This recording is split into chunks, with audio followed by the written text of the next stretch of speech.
1장 기독교 상담에 관한 강의를 하도록 하겠습니다. 목회 상담의 필요성은 제가 강조하지 않아도 여러분께서 다 아시리라 생각됩니다.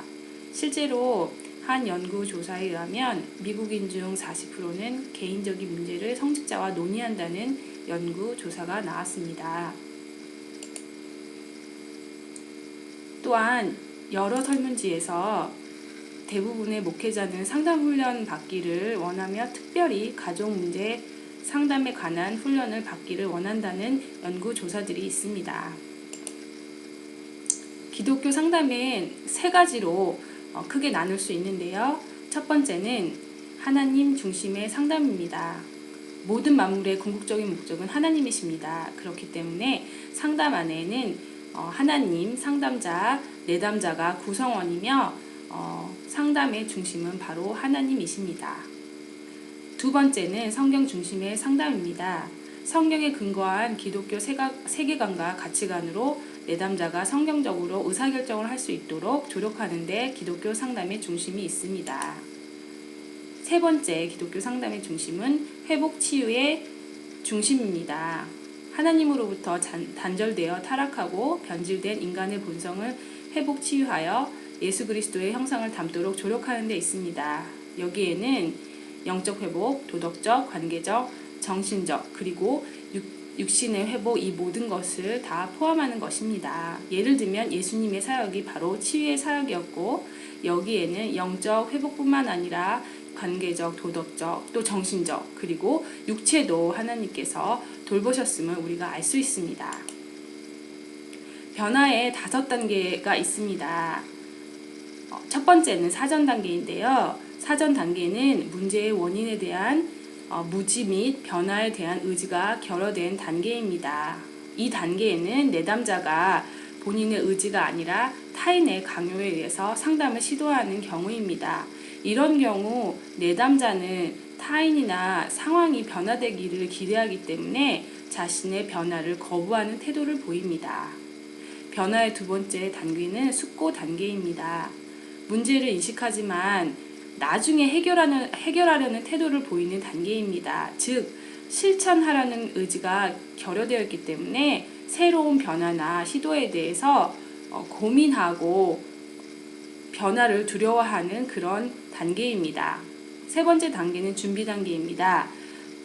변화를 위한 계획을 세우고 실천을 위한 준비를 하는 상태입니다.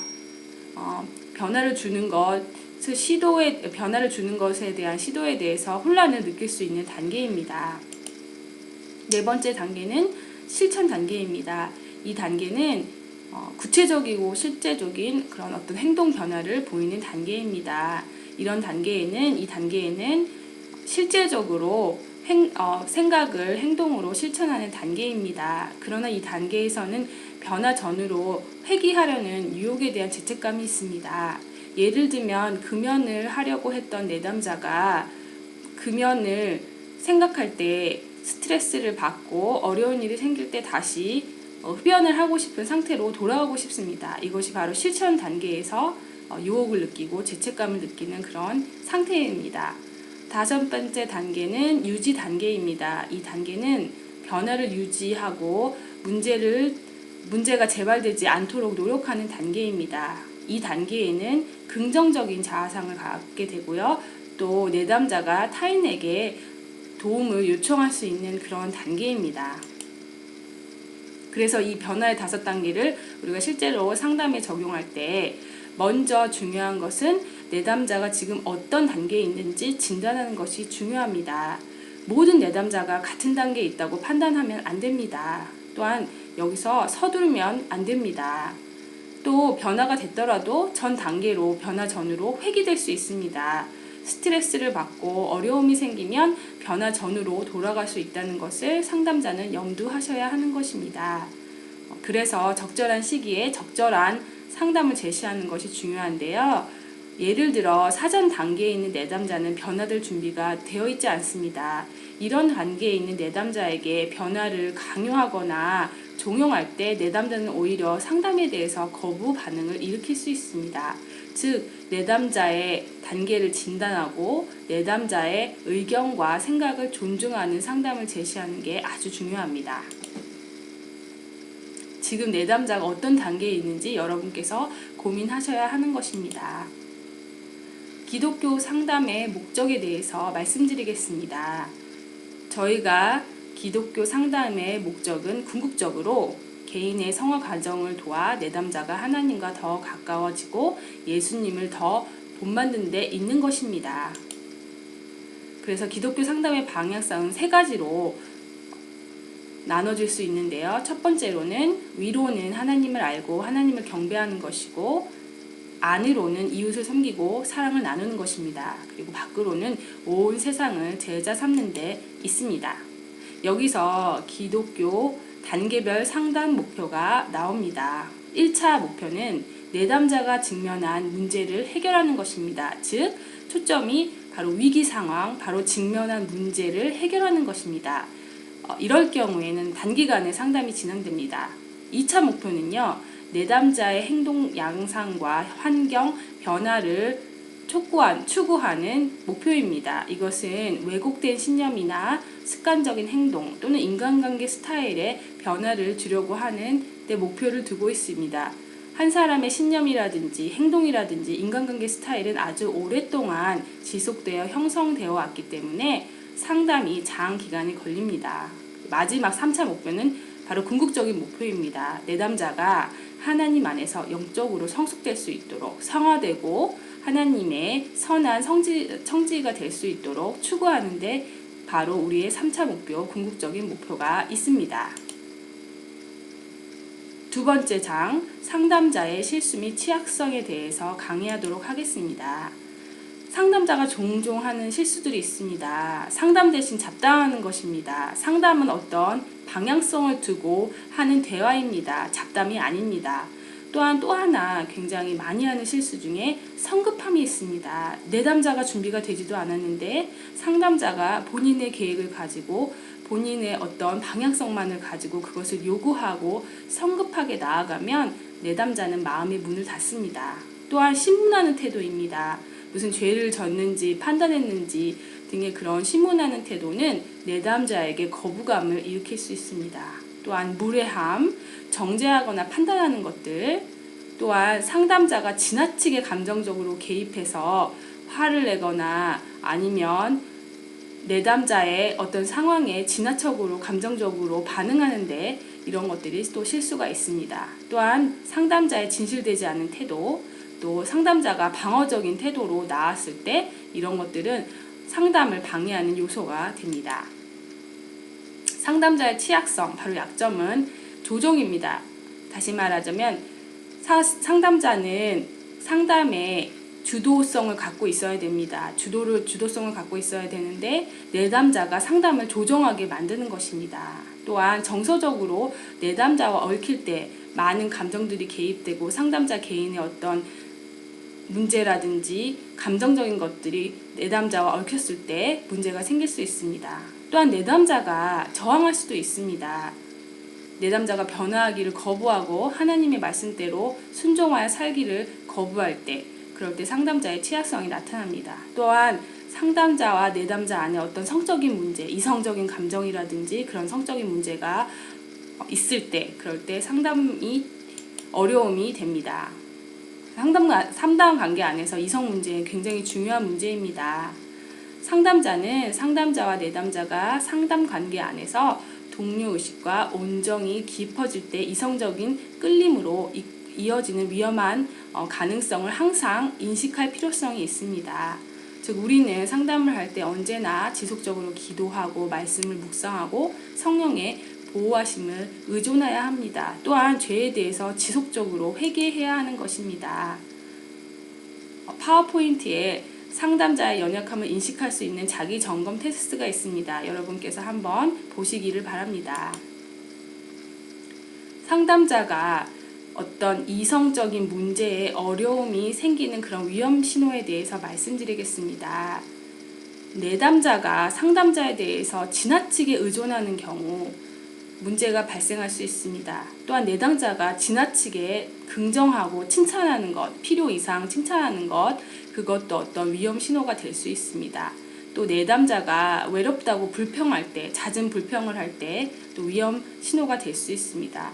또한 내담자가 필요 이상의 값이 나가는 그런 선물을 할 때 또한 위험 신호가 될 수 있습니다. 또한 신체적 접촉이 증가할 때, 또한 내담자가 성적인 문제에 대해서 필요 이상으로 토론을 요구할 때, 또한 내담자가 어떤 유혹적인 행위를 상담자에게 할 때, 또 여러 가지 힘을 다툴 때, 감정적으로 다툴 때, 이런 것들은 다 위험한 신호가 될 수 있습니다.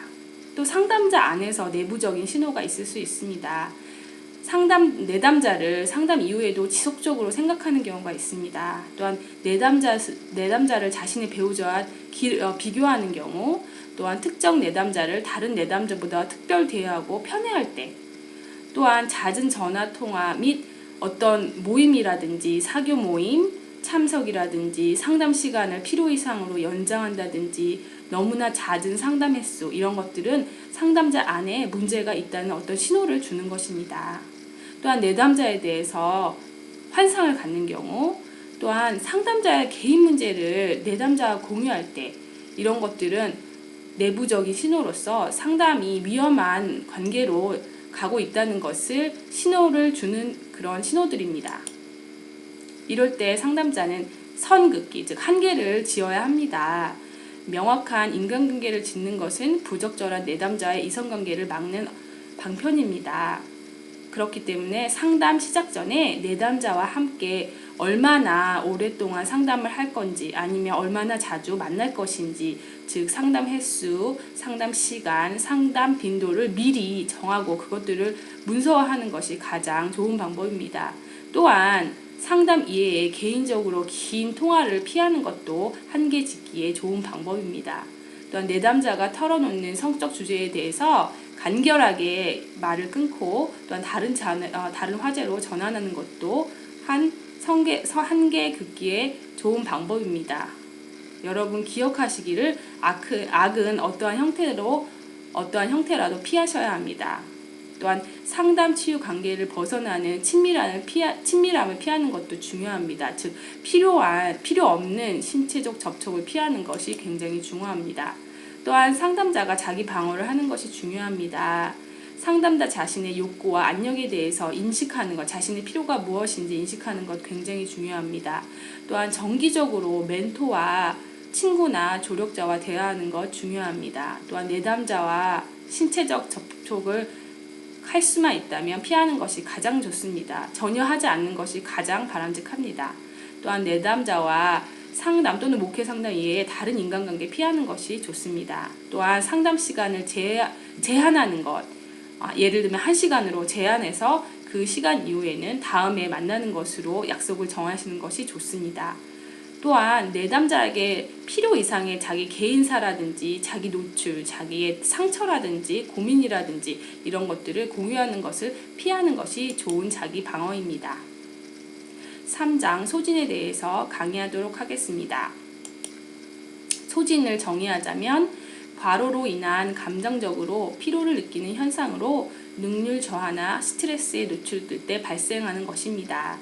목회자 및 상담자는 타인에게 도움을 주는 위치에 있으므로 소진에 대해 각별히 주의를 필요합니다.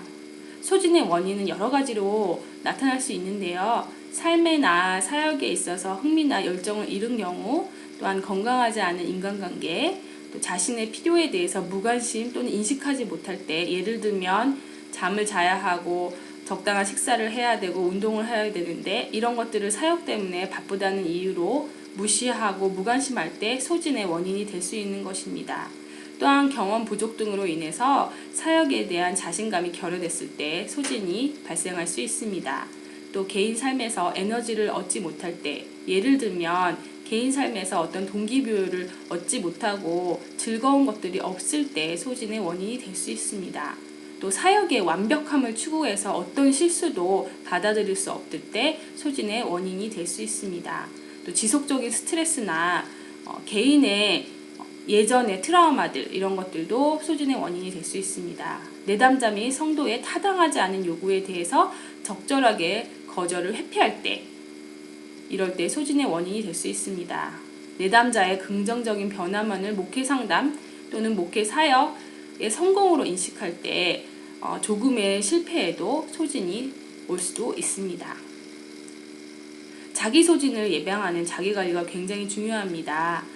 지속적인 영적 활동, 이것은 제가 강조하지 않아도 다 아시리라 생각이 듭니다. 또한 완벽주의를 탈피하는 것, 또한 가족과 함께 시간을 보내는 것, 또 상담에 대해서 계속적으로 교육을 받는 것, 또 취미 및 여가 활동, 이런 것들이 바쁠 때 많이 무관심하게 되는데 취미 및 여가 활동은 재충전을 위해서 아주 중요한 시간들이기 때문에 절대 이런 것들을 무시하거나 간과하시면 안 됩니다. 또한 운동, 독서, 교제, 개인 시간, 또 친구와 멘토를 두는 것, 또 휴식과 휴가를 갖는 것이 소진을 예방하는 데 굉장히 중요합니다. 4장 상담 윤리에 대해서 말씀드리겠습니다. 가장 중요한 상담 윤리 중에 하나는 상담 내용에 관해서 비밀을 보장하는 것입니다. 이것은 상담자의 아주 중요한 책임입니다. 그러나 비밀을 보장하는데 예외되는 사유도 있습니다. 예를 들면 내담자가 자살을 하거나 아니면 자해를 할 때 이런 경우에는 비밀을 보장할 수 없습니다. 이런 아주 위급한 상황, 내담자가 타인에게 상해를 입히려고 하는 경우 이런 위험한 상황을 제외하고는 대부분 상담하시는 것을 비밀을 보장하셔야 합니다. 여러분께서 목회 상담 중에서 여러분의 성도님께서 나눈 것들을 교인들에게 다 발설을 하게 된다면 그 상담 받은 사람은 다시는 여러분들을 찾아오지 않을 것입니다. 그렇기 때문에 여러분께서 내담자가 하신 말씀에 대해서 비밀을 지키고 그것에 대해서 침묵하시는 것, 이것이 굉장히 상담 윤리에서 중요하고 더 많은 상담 사역을 여러분께서 하실 수 있게 되는 것입니다. 다시 말씀드리자면 여러분께서 상담하신 것을 다른 성도에게 발설할 경우 상담받은 내담자는 마음의 문을 닫고 또 여러분에게 큰 상처를 받을 수 있다는 것을 꼭 기억하시기 바랍니다. 내담자와 이성교제, 굉장히 중요한 사항인데요. 전문 상담에서는 상담자가 내담자와는 교제할 수 없습니다. 사역자는 조금 다른 룰이 적용되겠지만 여러분께서 기억하시기를 이성교제 때문에 사역에 방해가 된다면 여러분께서 고민하셔야 되는 것입니다. 기독교 상담은 기독교 상담자는 하나님을 경외함으로 행동으로 나타내야 한다는 것, 즉 우리가 윤리적으로도 하나님 말씀에 순종하고 온전해야 된다는 것 여러분 기억하셔야 합니다. 또한 성경의 가르침에 따라 내담자의 복지와 안녕을 중요시하는 것, 존중하는 것 중요합니다. 또한 어려운 결정 시에 한두 사람의 기독교 상담자 또는 변호사, 의사 또는 윤리적 결정을 하는 데 도움을 줄 수 있는 목회자와 신뢰를 바탕으로 그 상황을 토론하는 것이 정말 중요합니다. 또 상담 윤리 중에 하나는 상담 범위입니다. 상담자는 의학적, 법학 또는 경제적 조언을 할 수 없고 그가 자격이 없거나 훈련을 받지 않는 다른 서비스를 제공해서는 안 되는 것입니다.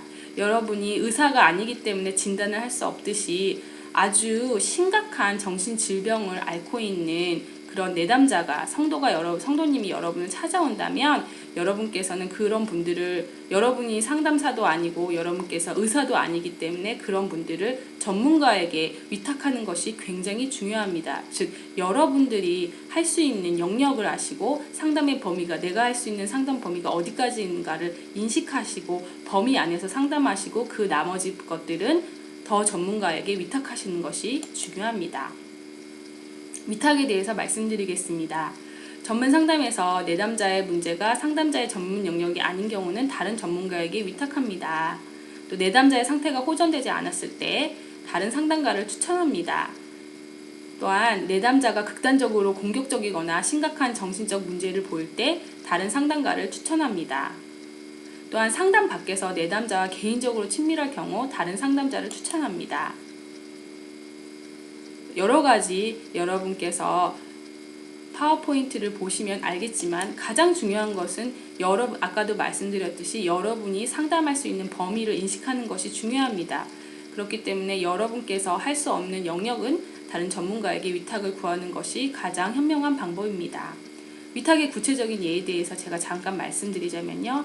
극심한 경제적인 문제를 가지거나 경제적 안내가 필요한 경우, 법적 조언이 필요한 경우, 의사가 의료적 평가나 치료가 요구될 때, 기괴하거나 극심하게 공격적인 회기를 보일 때, 극도로 불안하고 편직적이고 아니면 심한 정서적 장애를 보일 때, 상담자에게 강한 혐오의 감정이나 성적인 흥분을 불러일으킬 때, 내담자가 다른 상담자에게 상담할 것을 원할 때, 상담에도 문제가 악화됐을 때, 상담자의 전문 영역을 벗어나는 다른 문제가 있을 때, 이럴 때 위탁할 수 있습니다. 다음은 5장 정시병리학의 기독교적인 이해에 대해서 강의하도록 하겠습니다. 기독교와 정신병리학을 우리가 이해할 때 먼저 예수님을 생각하셔야 됩니다.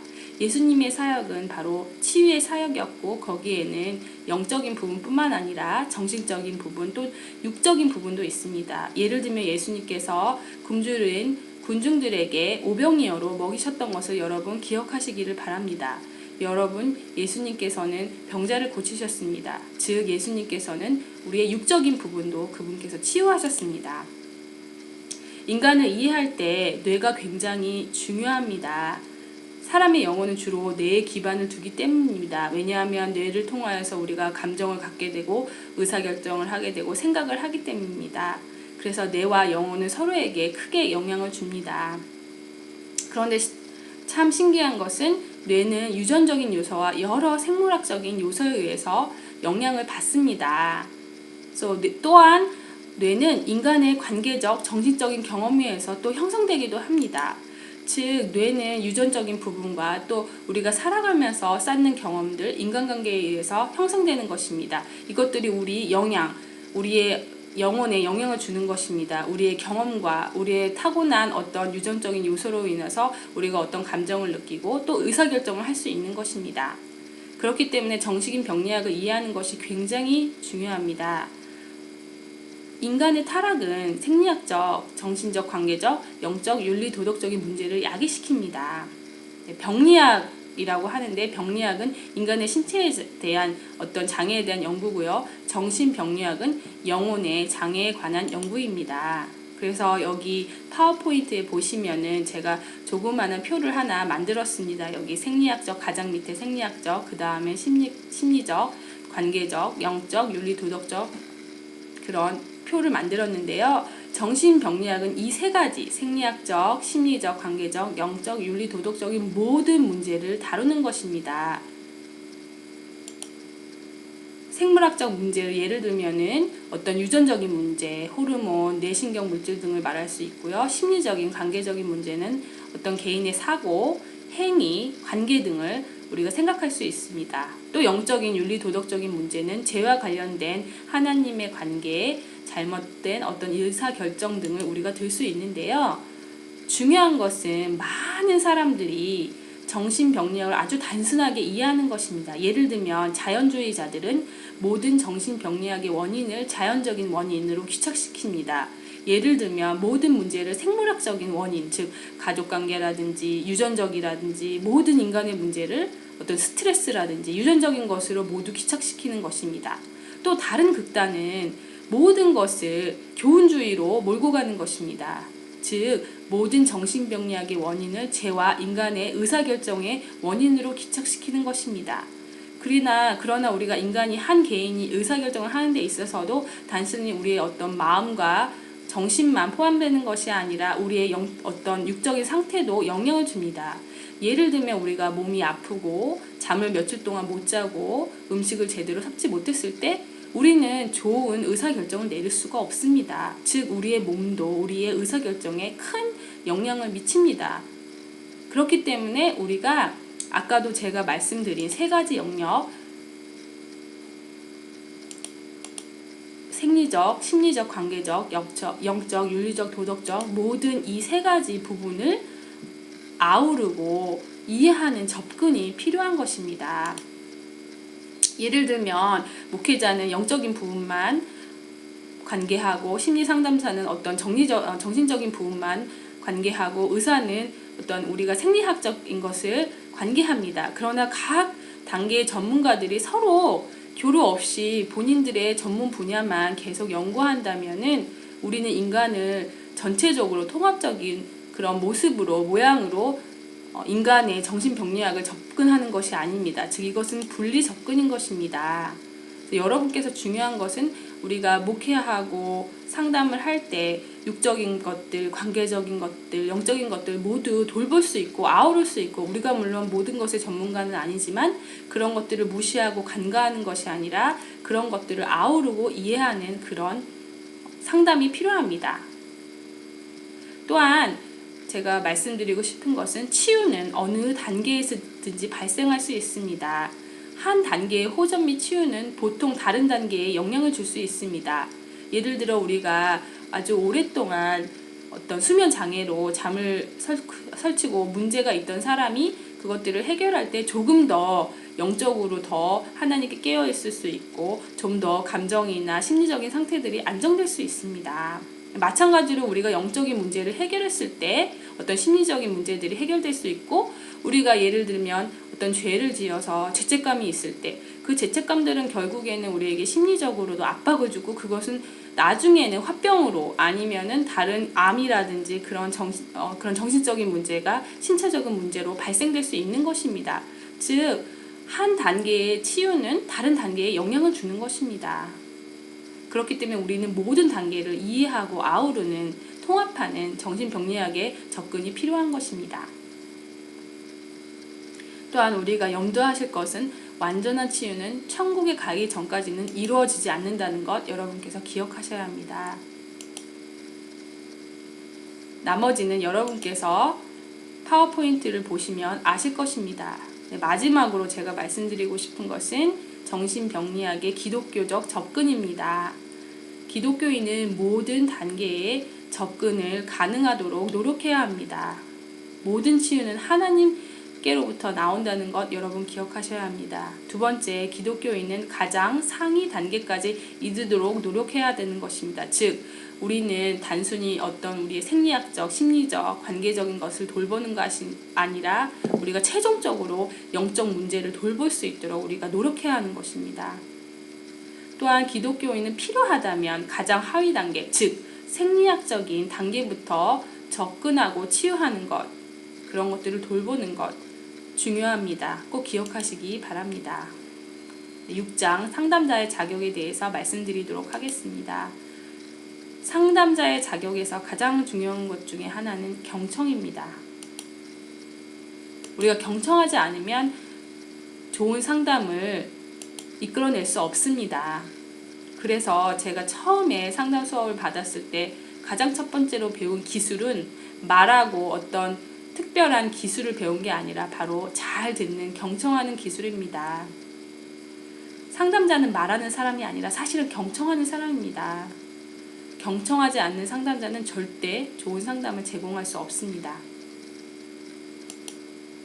여러분께서 꼭 경청이 중요하다는 것을 기억하시기 바랍니다. 경청의 기술이 굉장히 중요한데요. 경청은 단순히 그냥 귀로 듣는 것이 아니라 듣는 것이 아니라 그 이상을 의미하는 건데, 내담자가 말하는 것에 초점 두는 것입니다. 즉, 내담자가 말하는 것을 잘 듣고 내담자가 어떤 목소리로 말을 하는지, 목소리 크기가 어떤지 그런 것들을 자세히 관찰하면서 듣는 것입니다. 즉, 내담자의 영혼을 듣는 것입니다. 우리가 의사소통을 할 때 많은 사람들이 의사소통은 그냥 우리가 말하는, 대화하는 것이라고 생각을 합니다. 그러나 실제로 연구 결과에 의하면 의사소통의 대화하는 내용은 7%, 100% 중에서 7%밖에 해당되지 않는다고 합니다. 나머지는 상대방의 목소리 톤이라든지 상대방의 얼굴이라든지 표정이라든지 제스처라든지 바디랭귀지라든지 이런 것들이 의사소통의 나머지라는 것입니다. 또한 우리가 중요한 것은 의사소통의 75%가 간과 되거나 오해되거나 무시된다고 합니다. 예를 들면 말 도중에 말을 끊거나 끼어들거나 상대방 말하는 것에 그냥 무관심하거나 아니면 상대방과 대화하면서 휴대폰을 사용한다든가 이런 것들은 의사소통의 단절이나 어떤 무시나 간과로 이끌 수 있습니다. 아까도 제가 말씀드렸지만 경청은 우리가 영어를 하면 리스닝과 히어링이 있는데 리스닝은 아주 귀를 기울여서 듣는 거고 히어링은 그냥 들려오는 소리를 듣는 것입니다. 즉 타인의 말에 집중하지 않는 것입니다. 그래서 상대방이 집중하는 것, 이것은 어떤 것이냐면은 적절하게 상대방이 말하는 것에 적절하게 반응하는 것입니다. 예를 들면 상대방이 아픈 말, 상처받았던 말, 그런 말들을 할 때 여러분께서 그냥 고개를 끄덕거리시면서 그러셨군요. 힘들으셨겠어요. 아유 정말 어려우셨겠어요. 정말 그런 상황에서 화가 나셨겠어요. 이렇게 짧게 적절하게 반응하는 것 중요합니다. 때로는 상대방이 이야기할 때 많은 말을 하지 않아도 그냥 고개를 끄덕끄덕거리면서 네 그러셨군요 라고 짧게 적절하게 반응하는 것, 이것이 바로 상대방에게 집중하는 것입니다. 또한 주변 분위기를 환기시키는 것 굉장히 중요합니다. 첫 번째로 적절한 반응, 아까도 제가 말씀드렸지만 지속적으로 반응하는 것입니다. 부드러운 표정으로 우리가 대화할 때 부드러운 표정을 짓는 사람과 대화하고 싶지 화난 표정으로 우표정으로 우리 말을 듣는 사람과 대화하고 싶지 않습니다. 여러분께서 누군가와 대화하고 싶다면 그 사람은 분명히 부드러운 표정으로 여러분 말씀을 잘 들어주고 고개도 끄덕거리실 거고 그런 분들은 여러분 말씀에 잘 반응하는 사람들일 것입니다. 그렇기 때문에 우리들도 상담자로서 상대방의 하는 말에 적절하게 간결하게 반응하는 것 중요합니다. 두 번째로 주변 분위기 전환하는 것, 소음을 줄이는 것. 예를 들면 전화기가 있다면 전화기 끄시는 것이 사실 중요합니다. 상담할 때. 여러분께서 자녀들과 대화할 때 자녀들이 대화하고 싶을 때 여러분께서 텔레비전을 보고 자녀에게 말해보라 라고 말하면 자녀는 실망합니다. 어머니가 나와 대화할 생각이 없으시구나. 마찬가지로 여러분 대화하실 때 상담하실 때 소음 줄이고 전화기를 끄고 텔레비전 끄는 거 굉장히 중요합니다.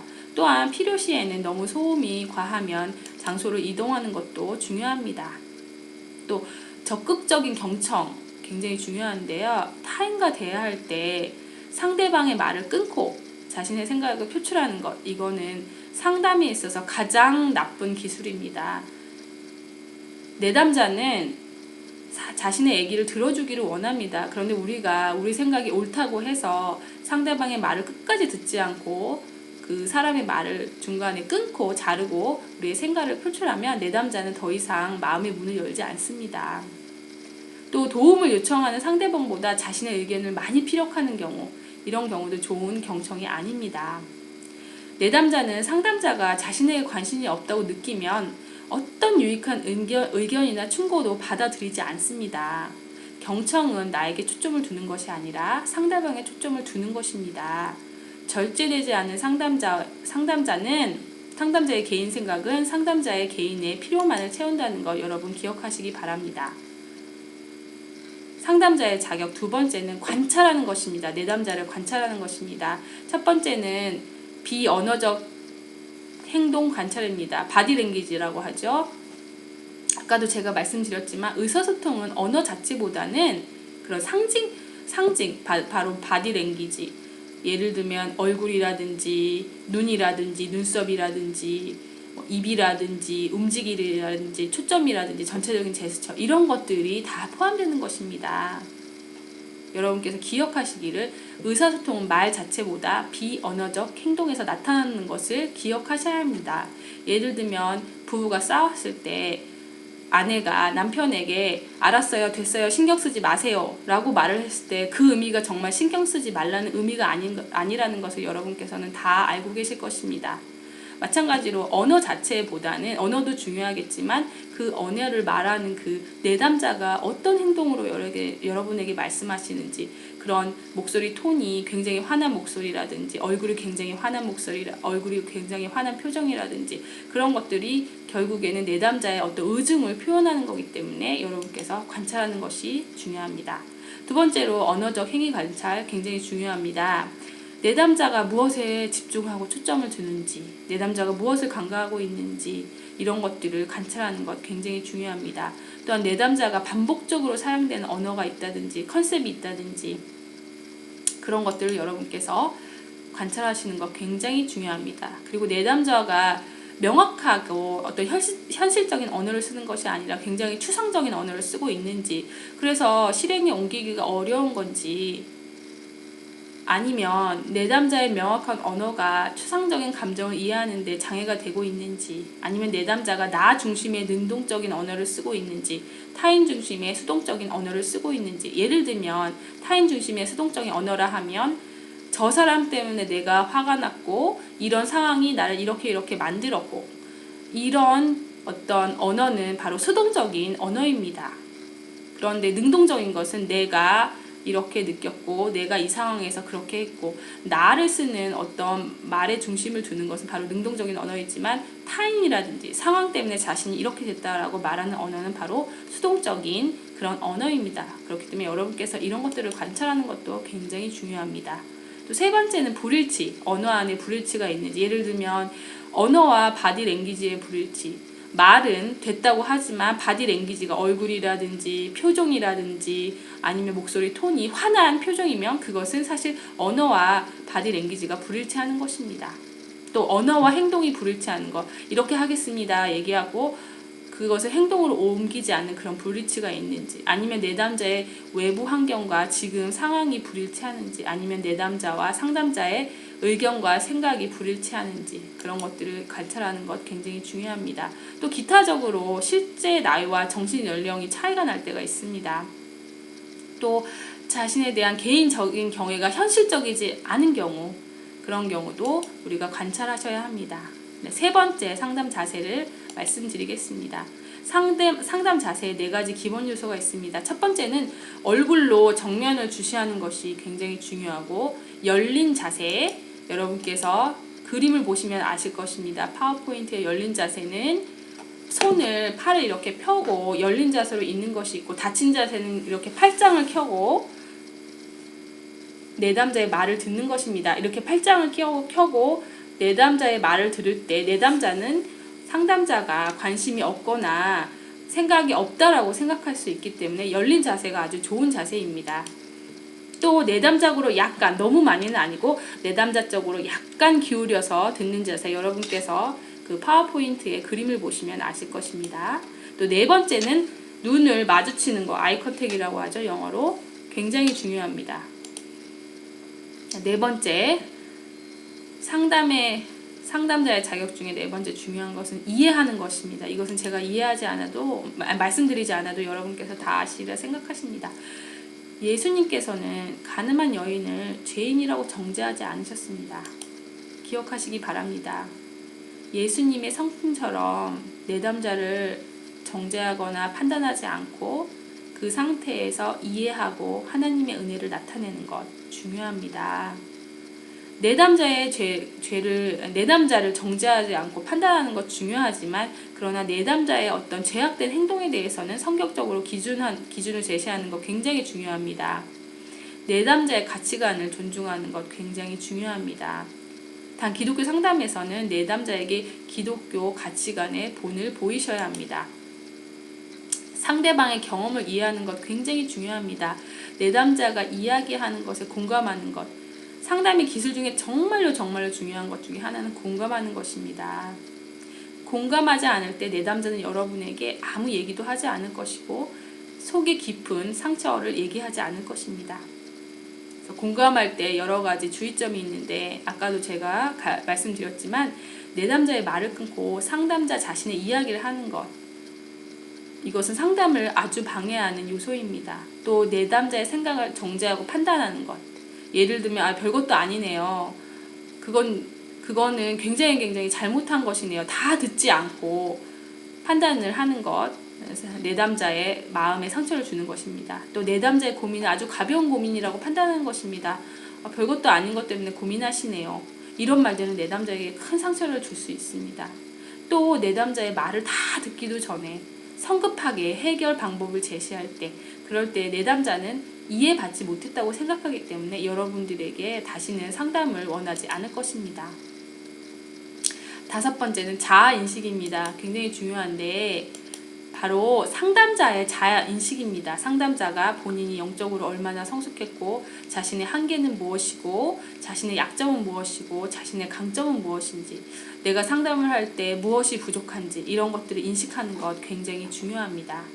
6번째는 온정, 공감, 사랑입니다. 예수님께서도 우리의 연약함을 다 동정하시는 하나님이십니다. 온정, 공감, 사랑은요, 내담자의 입장에서 문제를 이해하는 것입니다. 그리고 내담자의 입장을 이해했음을 언어 및 제스처로 표현하는 것입니다. 예를 들면 그 상황에서 굉장히 속상하셨겠네요. 참 마음이 아프셨겠어요. 이렇게 내담자의 입장을 이해하는 아주 짧은 언어로 표현하는 것 굉장히 중요합니다.